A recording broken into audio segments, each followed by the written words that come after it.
Lagi pengen ngobrolin gulat tapi bukan dari topik gulat. Saya pengen berangkat dari topik apa?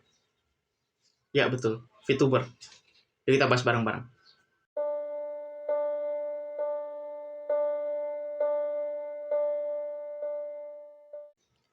Yuk, balik lagi bersama MIF Wrestling. Hari ini kita bicara gulat ya. Kita ngobrol yang sederhana aja. Gak usah yang ribet-ribet lah.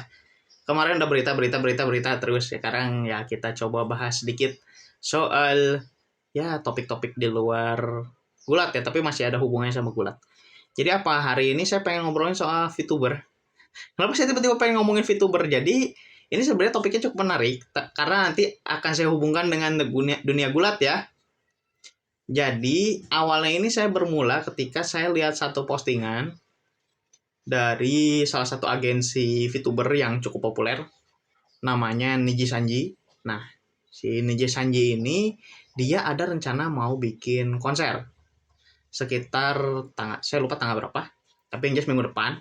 Saya lupa di tanggal 4, 5, 6 atau 7 ya, saya lupa. Karena acaranya di Anime Expo di US sana, dan mereka mau ngadain konser buat VTuber Niji Sanji gitu, buat idolnya. Nah, lucunya adalah, jadi kemarin itu saya dapet kabar, dikirimin ya, ada yang ngirimin ke saya, terus ngeliatin, ini konsernya mau dibatalkan. Yang lucu adalah pembatalannya itu 1 minggu sebelum acaranya. Kan cukup lucu gitu. Ini menimbulkan banyak pertanyaan. Pertanyaannya apa? Ini sebenarnya bukan soal kasihan VTubernya atau kasihan yang kasihan yang nonton, tapi bukan, maksudnya yang nonton itu bukan soal udah beli tiket buat nonton kok tiba-tiba dibatalin mendadak lagi gitu. Kasihan itu adalah yang sudah menyiapkan akomodasi buat nonton. Sekarang saya baca ada beberapa penontonnya itu ada yang dari Jepang, malah ada yang dari Jepang sebagai induknya si Niji Sanji ini mau ke US, mau nonton, ternyata dibubarin gitu, nggak jadi konsernya. Waduh, ini gimana gitu, saya udah keburu beli tiket mau nonton doang gitu. Kasihannya di situ. Nah, yang lebih lucu lagi adalah ada sebuah fenomena yang dimana saya menemukan hal yang sama dengan yang terjadi di dunia gulat. Mau tahu ekivalennya antara Niji Sanji dengan perusahaan yang mana? Betul sekali, jawabannya adalah AEW. Kenapa saya berani bilang AEW ini ekivalennya sama Niji Sanji? Jadi gini, kalau misalkan teman-teman lihat mappingnya, nanti saya liatin di sini ya, di video, itu mappingnya itu cukup lucu. Kenapa? Karena kalau misalkan teman-teman lihat, itu kita bisa lihat row yang paling depan sama row yang paling belakang itu semua kejual. Mayoritas kejual ya. Jadi emang masih ada beberapa yang kosong gitu ya. Masih ada beberapa yang belum keisi di beberapa konsernya. Tapi overall, yang depan sama yang belakang itu kosong. Sold out. Yang tengah gak ada yang ngisi. Yang ngisi paling hitung jari lah, 10 orang mungkin, 11 15 mungkin ya. Yang ngisi itu dikit banget. Kenapa saya bisa bilang ini cukup sama dengan fenomena AEW? Jadi kalau teman-teman lihat fenomena AEW, teman-teman bisa lihat mappingnya ya, mapping penjualan tiketnya, si denahnya seperti apa dan lain sebagainya. Teman-teman bisa lihat di beberapa venue itu bagian yang jadikan hardcam itu apa istilahnya? Ya pokoknya buat produksi, buat nyimpan kamera gitu ya, yang utama ya, yang nyorot pas pertandingan gitu, yang dari jauh dan lain sebagainya, atau misalkan nyorot entrance gitu ya, yang dari jauh juga. Nah, di area situ itu banyak yang kosong. Kalaupun keisi itu cuma sekitar 5 row depan lah. 5 row depan itu keisi, 5 atau 4 row depan pokoknya sedikit lah. Row-nya doang. Ke belakangnya kosong. Itu beneran. Kalau di pay-per-view memang masih ramai AEW itu. Saya akui gitu. Kalau di pay-per-view AEW itu jarang banget nggak habis tiket gitu. Jarang banget nggak kejadian tidak habis tiket gitu.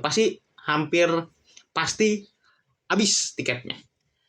Cuman kalau buat si acara yang mingguan, Dynamite kah, Rampage itu syutingnya sama Dynamite ya, jadi nggak usah disebut Dynamite, Collision itu selalu sepi.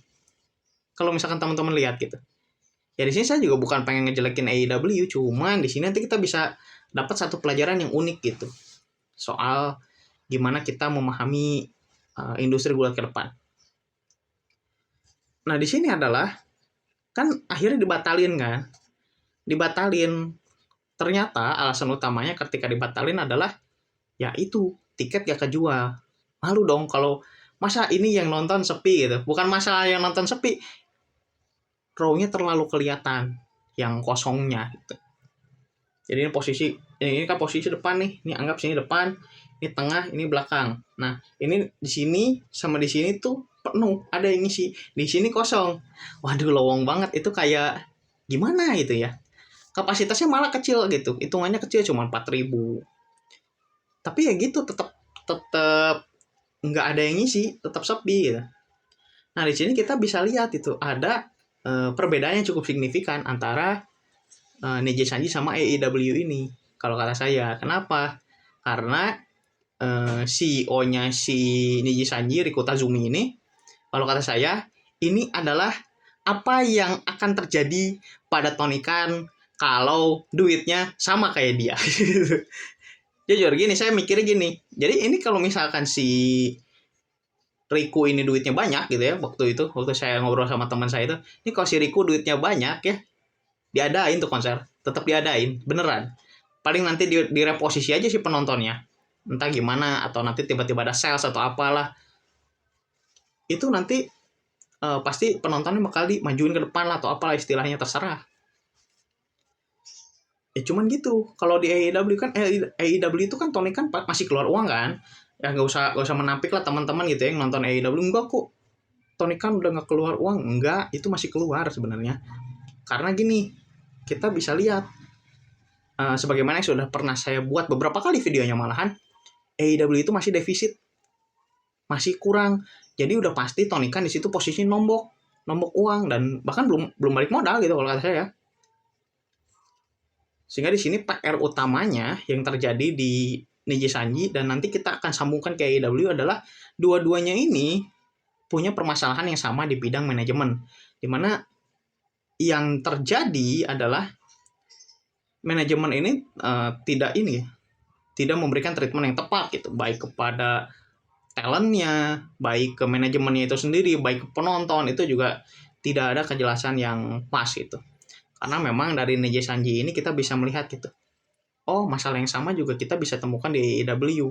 Meskipun memang lagi-lagi ya, kita nggak bisa menampik, semua orang pasti ada salahnya gitu, semua perusahaan pasti ada salahnya. Tapi kan balik lagi, ini mau dibenahin nggak itu. Nah ini masalahnya si Niji Sanji juga kayaknya nggak minat banget buat dibenahin gitu. Jadi kalau kata teman saya yang nonton, yang ngikutin dunia VTuber ya, karena saya nggak terlalu ngikutin. Saya ngikutin justru karena teman-teman saya aja gitu. Jadi teman saya update ya udah, oh gini ternyata update-nya gitu. Jadi salah satu yang kita lihat itu, salah satu masalahnya adalah manajemennya gak becus, di mana ya salah satunya itu banyak masukin talent yang baru buat diorbitin, sementara talent yang lama itu juga nggak dioptimalkan. Jadi kayak ya udah gitu. Talent lama, talent baru. Hal yang sama kan kita bisa lihat juga di AEW. Talent yang baru masuk terus. Udah itu talent yang lama hilang. Salah satu contoh terjadi pada siapa? Deonna Purrazzo. Deonna itu waktu awal direkrut AEW di awal tahun ini, dia kan match terus kan, tiap minggu dapat match, tiap minggu dapat match terus sampai endingnya lawan Toni Storm. Udah lawan Toni Storm kemana? Udah dalam kurun waktu 3 bulanan dia cuma 7 kali tanding. Yang mana kalau misalkan kita lihat kan di AEW ini sebenarnya porsinya bisa lebih dari itu. Untuk 3 bulan loh, untuk 3 bulan. Berarti kan kalau misalkan 3 bulan cuma 7 match, kurang lebih 1 bulan itu cuma 2-3 kali tanding. 2 kali. Ada 1 bulan yang 3 ya yang jelas ya. Itu kan kayak kurang banget gitu, sebenarnya jamnya kurang banget. Dan sebagian besar pegulatnya AEW ini ya dibayarnya per kontrak, jadi match-nya pasti bakal jarang banget gitu loh. Terlebih kalau si AEW ini ngajuin sistem eksklusivitas itu. Jadi buat ke wrestlernya itu ada beberapa show yang hanya beberapa show yang memenuhi syarat itu boleh tanding di situ gitu. Sisanya enggak dilepas. Ini kan ini juga agak ngeri gitu. Ini sebagaimana yang sudah pernah disampaikan sama CM Punk di podcastnya Ariel Helwani ya, yang MMA Hour itu. Nah ini sebenarnya buat teman-teman yang buat yang nyimak, saya itu udah beberapa kali sebenarnya pengen bikin si episode spesial ini. Saya pengen bahas satu-satu apa yang diomongin CM Punk sampai detail gitu ya. Nah, tapi rencananya itu saya akan bahasnya dalam bentuk video juga, tapi enggak di YouTube. Itu mungkin saya buat di platform eksklusif, mungkin di Karya Karsa atau apa. Karena saya ada rencana pengen bikin Karya Karsa juga. Murah sih, cuman goceng gitu. Cuman goceng per post cuman goceng. Tapi teman-teman bisa beli paketan juga. Nanti saya rencana mau ngadain paketan buat yang ini. Ya mudah-mudahan nggak terlalu mahal ya. Saya coba rumuskan dulu yang terbaik seperti apa. Tapi yang jelas saya sudah fix satu post itu goceng gitu. 5.000 doang buat satu post. Ya mudah-mudahan sih buat yang video bahasan tentang CM Punk itu nggak terlalu panjang. Meskipun pasti bakal panjang. Karena wawancara juga 2 jam Pak. Jadi mungkin saya bikin video durasi paling lama 1 jam. Kalau misalkan lebih saya bikin per part, dan mudah-mudahan sih kalau misalkan nanti ketika sudah dijual di Karya Karsa nggak terlalu mahal gitu untuk videonya. Ya teman-teman kalau misalkan mau beli silakan, kalau nggak juga ya udah nggak apa-apa. Tapi yang jelas pembahasan soal si CM Punk ini cukup menarik gitu waktu itu di MMA Hour itu. Salah satu yang disinggung adalah soal bagaimana AEW ini berhasil menciptakan kompetisi yang baik sebenarnya di awal. Di awal itu ya kayak keberadaannya AEW itu memberikan dampak yang cukup positif itu bagi dunia pro wrestling itu sendiri. Di mana apa? Jadi ketika ada pegulat yang merasa tidak terpakai di satu tempat, contohnya bisa di WWE kah, di TNA kah, di New Japan kah, atau di tempat-tempat yang lain, ketika si pegulat ini merasa kayak kurang gitu ya, ini kayaknya saya tuh masih bisa loh ngasih sesuatu yang lebih dan tidak dikabulkan sama perusahaannya, ya dia bisa pindah. Karena mungkin asumsinya adalah saya bisa ngasih uang yang lebih banyak, saya bisa kasih penonton yang lebih banyak, fans yang lebih banyak, dan lain sebagainya. Mungkin penawarannya seperti itu. Tapi ketika diubah konsepnya menjadi lebih banyak masukan pegulat-pegulat, dan juga terlebih salah satu yang dinotis oleh CM Punk itu adalah bayarannya tidak per penampilan, tapi per jangka waktu. Jadi kasih kontrak berapa? 3 tahun, 5 tahun. Itu sebenarnya bagus kalau pegulatnya memang sering dipakai. Kalau nggak dipakai, kalau jarang dipakai, itu rugi sendiri gitu. Makanya kalau misalkan teman-teman lihat di WWE, kontrak per tahun, tapi sebenarnya bayarannya juga nggak terlalu besar. Karena apa? Itu sebenarnya adalah base salary-nya. Nanti penentuannya seperti apa? Misalkan mau dapat gaji yang lebih tinggi, itu nanti dapat bonus. Bonusnya dari apa? Bonus per pertandingan. Atau nanti misalkan bonus dari merch dan lain sebagainya. Itu sebenarnya detailnya itu udah pernah dibahas di podcastnya Maven, ex-WWE juga. Itu waktu itu tamunya adalah Maximum Male Models ya, mantan pegulat WWE juga. Mace dan Mansur lah ya, kita sebut aja gitu. Gak usah pakai nama yang terakhir itu, susah bacanya. Ya intinya itu ya, Mace sama Mansur itu mereka menjelaskan bagaimana sistem mendapatkan gaji di WWE gitu. Dan ini ketika kita tarik lagi ke podcastnya si Empang waktu itu, ya ini yang bikin rusak itu adalah industrinya itu sendiri nantinya gitu. Yang jadinya nanti bakal rusak itu industrinya dan juga yang punya. Makanya si Empang itu cukup khawatir sama AEW dengan terus masukin pegulat, tapi bayarannya besar, dan ujung-ujungnya apa? Tonikan yang nombok gitu. Makanya di sini kalau misalkan kita lihat ya, Niji Sanji juga sama. Niji Sanji juga. Jadi kalau yang saya baca itu, dia masukin si talent, terus dari keuntungan dan lain sebagainya itu hampir semuanya itu diambil sama si manajemen. Jadi buat talent itu cuma berapa biji gitu. Bahkan untuk selling merch aja katanya komisinya cuma 1% buat si talentnya, dan sisanya itu buat manajemen.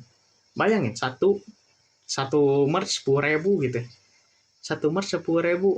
Talentnya cuma dapat 100. Yang sementara kan kalau di tempat yang lain katanya ada yang 50-50, ada yang 70-30 dan lain sebagainya. Itu kan berarti angkanya nggak terlalu jomplang gitu. Ini 991. Dan teman-teman kalau misalkan yang tahu soal Niji Sanji dan lain sebagainya silahkan tulis di komen aja ya gitu. Jadi biar kita diskusi bareng-bareng aja gitu. Ini sih concern utamanya saya adalah soal AEW ini. Jadi kalau misalkan AEW ini masih seperti itu, ya saya sih sesuai apa yang pernah dikatakan si Empang di podcastnya itu. AEW ini soal gimana Tony Khan masih mau spend berapa banyak uangnya buat AEW, itulah yang membuat AEW tetap bertahan sampai detik ini. Of course ya di sini saya tujuannya adalah saya pengen AEW tetap bertahan.